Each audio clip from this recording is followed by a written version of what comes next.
नमस्कार प्यारे दोस्तों, आपके अपने YouTube channel learning with Rajesh में आपका बहुत बहुत स्वागत है।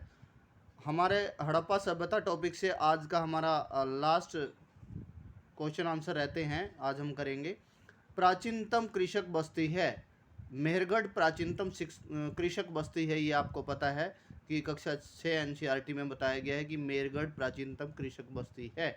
उसके बाद मनुष्य की कब्र से कुत्ते के साथ दफनाए जाने के साक्ष्य कहाँ से प्राप्त हुए हैं? बुर्ज होम, जम्मू कश्मीर से। इसमें हमें गर्तावास भी यानी गड्ढों में यानी अंडरग्राउंड लोग रहते थे, ये भी पाया गया है। उसके बाद सभी अनाजों के साक्ष्य के उत्खनन कहाँ से प्राप्त हुए हैं?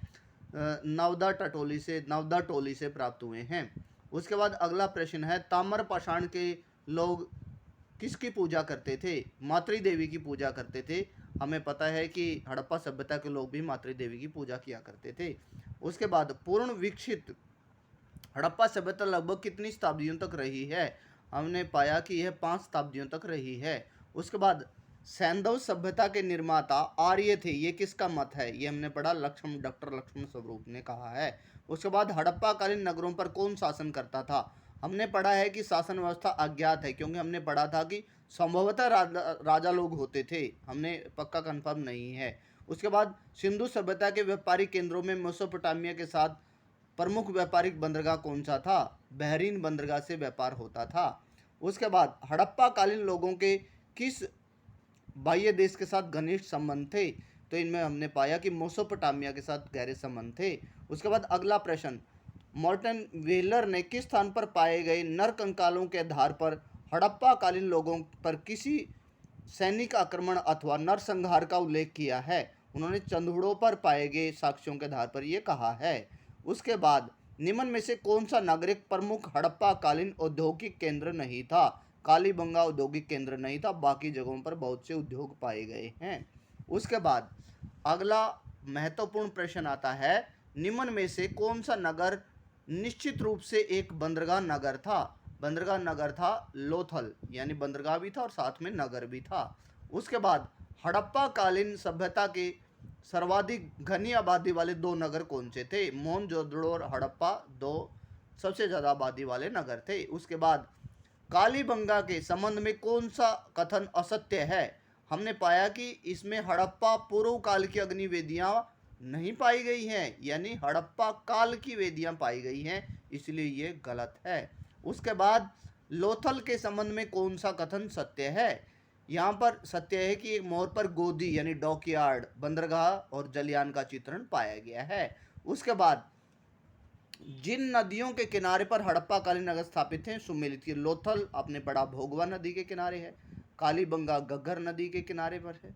उसके बाद रोपड़ जो है वो सतलज नदी के किनारे है और हड़प्पा रावी नदी के किनारे स्थित है। उसके बाद अगला प्रश्न, चावल की खेती के प्रमाण कहाँ से प्राप्त हुए हैं? हमने पाया कि चावल की खेती के लोथल और रंगपुर से प्राप्त हुए हैं।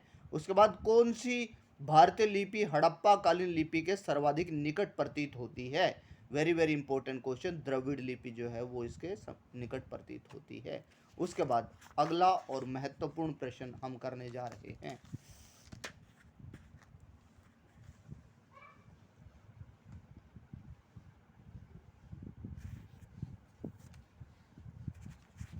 अगला प्रश्न है, वृहत स्नानागार की खोज किसने की थी? वृहत स्नानागार की खोज जॉन मार्शल ने की थी, आपको पता है।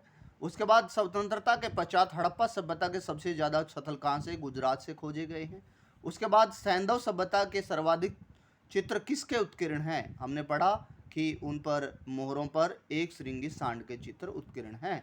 उसके बाद सिंधु सभ्यता का प्राचीन नाम, ये मेसोपोटामिया की सभ्यता के जो लेख मिले हैं उनमें मेलुहा नाम लिखा गया है, सिंधु क्षेत्र का नाम मेलुहा। उसके बाद तांबे से बनी हुई इक्का गाड़ी कहाँ से प्राप्त हुई है? हड़प्पा से प्राप्त हुई है। उसके बाद सिंधु सभ्यता की सर्वोत्तम कलाकृतियाँ क्या हैं? वहाँ की मोहरें हैं, और आपको पता है मोहरें मोहनजोदड़ो से प्राप्त हुई हैं। उसके बाद अगला प्रश्न इंपॉर्टेंट, सन जॉन मॉर्शल ने सिंधु सभ्यता का नाम प्रयोग करने वाले पहले पुरातत्वविद थे। उसके बाद सिंधु सभ्यता एक नगरीय सभ्यता थी। अब आपको पता है कि दोनों कथन सत्य हैं, लेकिन आरपी की सही व्याख्या नहीं है, यानी कि ये दूसरा पॉइंट पहले की व्याख्या नहीं करता है। उसके बाद निम्न हड़प्पा स्थलों में से को उनके प्रादेशिक स्थिति के साथ सुमेलित कीजिए। यानी मांडा कहाँ पर है, जम्मू कश्मीर में हमने पढ़ा था। दैमाबाद महाराष्ट्र में है। उसके बाद आलमगीरपुर कहाँ पर है, उत्तर प्रदेश में है। उसके बाद सुतका गेंडोर कहाँ पर, पाकिस्तान में है। उसके बाद अगला पॉइंट, मानव ने सबसे पहली बार कृषि करना कब सीखा था, नवपाषाण काल में।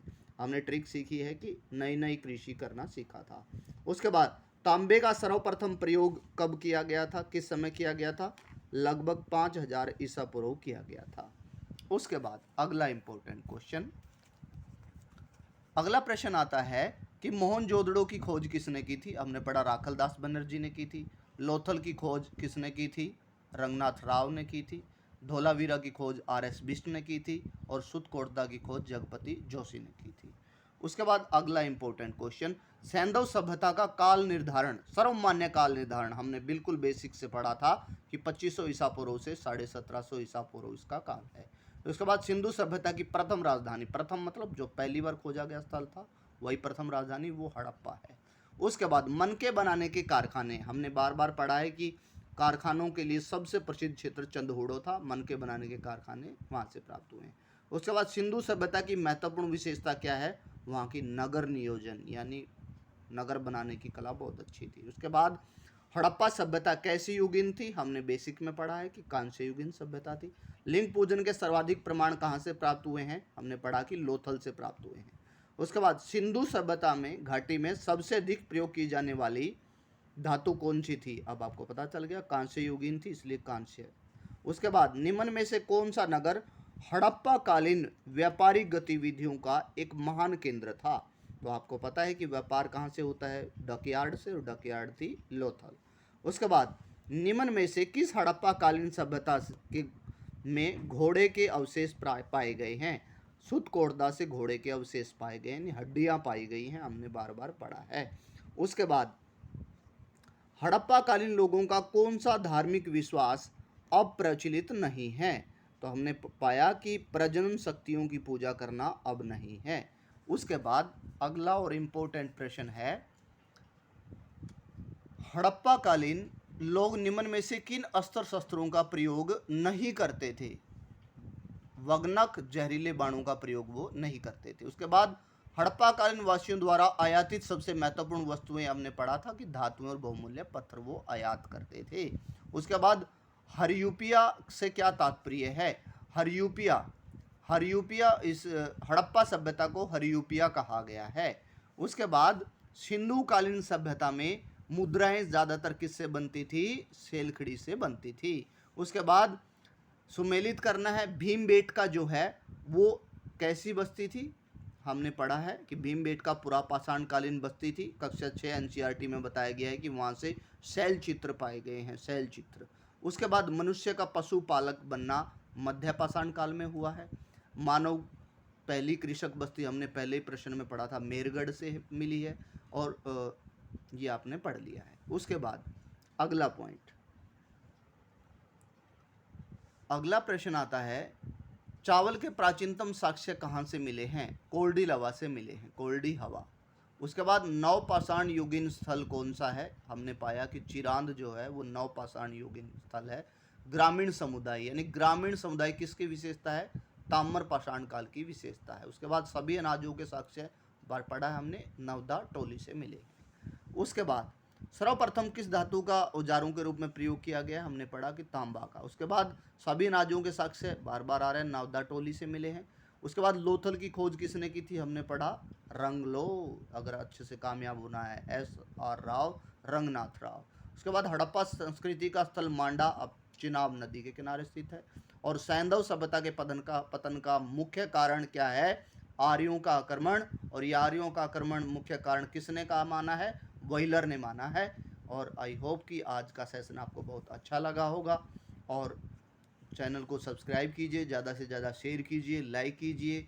और आज मुझे कमेंट में बताइए कि अगला टॉपिक आज शाम को स्टार्ट किया जाए या नहीं, वैदिक सभ्यता आज से स्टार्ट किया जाए। अगर आज से स्टार्ट करना चाहते हैं तो कमेंट बॉक्स में ज़रूर लिखें। Thank you and have a nice day.